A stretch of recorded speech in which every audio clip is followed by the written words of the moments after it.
Hello friends, आज आपण जाणून घेणार आहे डेंग्यू या आजाराविषयी माहिती की त्या डेंग्यू कशामुळे होतो, कसा होतो, त्याचे लक्षणे काय, उपाय काय करायचा किंवा डेंग्यू होऊ नये म्हणून काय करायचे, हेच आपण या व्हिडिओमध्ये बघणार आहे। व्हिडिओ खूप महत्त्वपूर्ण होणार आहे, तर व्हिडिओ शेवटपर्यंत नक्की बघा।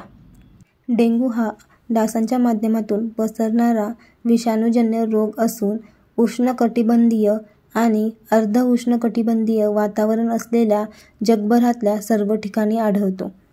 खास करून शहरी आणि निमशहरी भागात हा रोग मोठ्या प्रमाणावर पसरतो।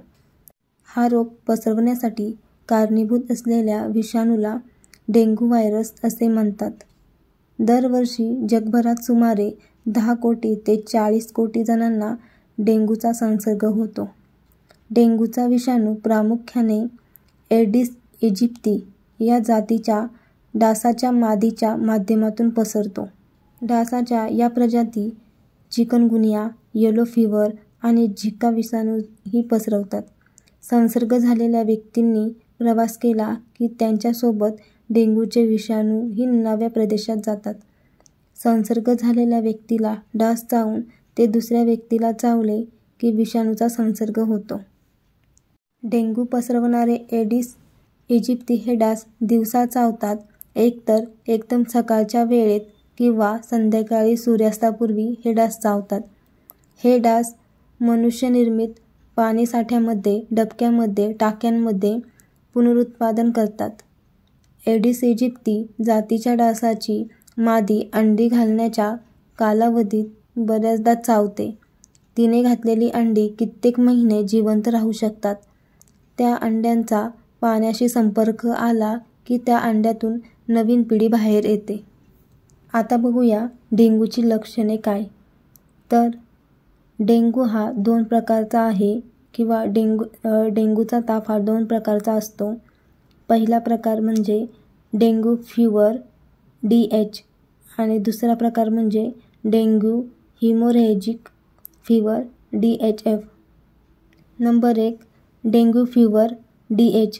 ह्या पहिल्या प्रकारात रुग्णाला अचानक थंडी वाजून येते, ताप येतो, डोकेदुखी, डोळ्यामागे वेदना, स्नायू आणि सांधेदुखी, मळमळ, उलट्या, ग्रंथींना सूज, रॅशेस यापैकी कोणतीही लक्षणे दिसू शकतात, म्हणजेच ही सौम्य लक्षणे असतात।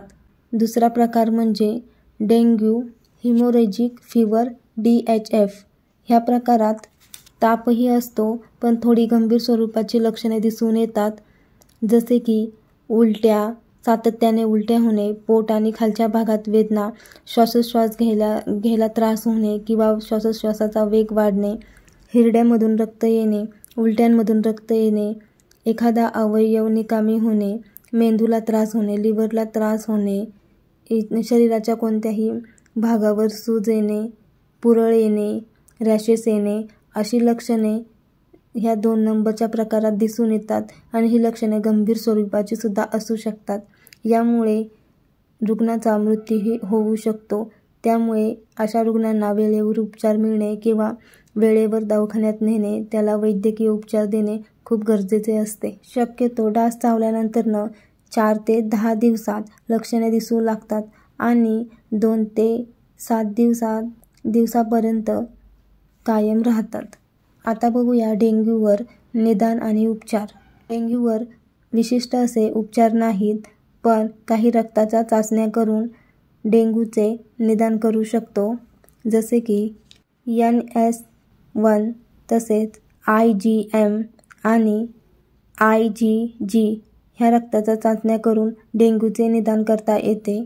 डेंग्यूवर विशिष्ट असे उपचार नाहीत। ताप कमी होणाऱ्या आणि वेदनाशामक गोळ्या किंवा औषध घेऊन लक्षणे कमी करता येऊ शकतात। डेंग्यू गंभीर रूप धारण करत असेल तर वैद्यकीय मार्गदर्शनाखाली उपचार घेणे गरजेचे आहे। अनुभवी डॉक्टर्स आणि नर्स यांच्या योग्य मार्गदर्शनाखाली किंवा योग्य रुग्णाची काळजी घेऊन आपण रुग्णाचा जीव वाचवू शकतो। आता आपण बघूया डेंग्यू होऊ नये म्हणून काय उपाययोजना केल्या पाहिजे किंवा कशी काळजी घेतली पाहिजे। डेंग्यू व्हायला नको असेल किंवा एकापासून दुसऱ्याला पसरवायचा नसेल तर उपचारापेक्षा योग्य ती काळजी घेणे कधीही उत्तम। त्यामुळे डासांचं नियंत्रण हा सर्वात महत्त्वाचा उपाय आहे. तसेच एखाद्या व्यक्तीला डेंग्यू असल्याचे निदान झाले तर त्या व्यक्तीला आजारी असताना डास चावणार नाही याची काळजी घेतली पाहिजे. कारण त्या व्यक्तीला डास चावून तोच डास दुसऱ्या व्यक्तीला चावला तर त्या व्यक्तीला सुद्धा संसर्ग होऊ शकतो. आपल्या घराच्या जवळपास किंवा इमारतीत, चाळीत, वस्तीत पाणी साचून राहणार नाही याची दक्षता घ्यायला हवी. साचलेल्या पाण्यात डासांचं पुनरुत्पादन होऊ शकतं किंवा पुनरुत्पादन होते. जर कुठे डबकी तयार झाली असतील तर ती बुजवावीत. तसेच कचऱ्याची योग्य प्रकारे विल्हेवाट लावावी. घरातल्या टाक्या, कळशा किंवा पाणी साठवण्याची भांडी झाकलेली असावीत याची काळजी घ्या. तसेच त्यातले पाणी ठराविक दिवसांनी बदला. घरात डास येऊ नये म्हणून आवश्यक ती काळजी घ्यावी. जसे की गुड नाईट लिक्विड भेटते ते लिक्विड लावावे, कॉईल लावावी किंवा इतरही काही उपाय असतात ते उपाय करावेत. खिडक्यांना जाळ्या बसवाव्यात. आवश्यकतेनुसार कीटकनाशक, कॉईल्स आदींचा वापर करावा. शाळा तसेच कामाच्या ठिकाणीही व्यवस्थित काळजी घेतली गेली पाहिजे. पूर्ण कपडे घालावेत जेणेकरून डास चावण्याची शक्यता कमीत कमी असेल. डासांच्या नियंत्रणासाठी सामूहिक पातळीवर प्रयत्न करणे हे खूप गरजेचे आहे. अशा प्रकारे जर तुम्ही काळजी घेतली आणि खबरदारी घेतली तर डेंग्यू हा शक्यतो होणार नाही आणि झाला तरी तो दुसऱ्यांना होणार नाही किंवा दुसरीकडे पसरणार नाही. ही माहिती जर तुम्हाला महत्त्वपूर्ण वाटली तर शेअर करा, व्हिडिओला लाईक करा आणि आपल्या चॅनेलला जर अजून सबस्क्राईब केलं नसेल तर सबस्क्राईब करा. मी असेच नवनवीन व्हिडिओ घेऊन येत असते, नवीन माहिती घेऊन येत असते, तर आपल्या चॅनेलला नक्की सबस्क्राईब करा.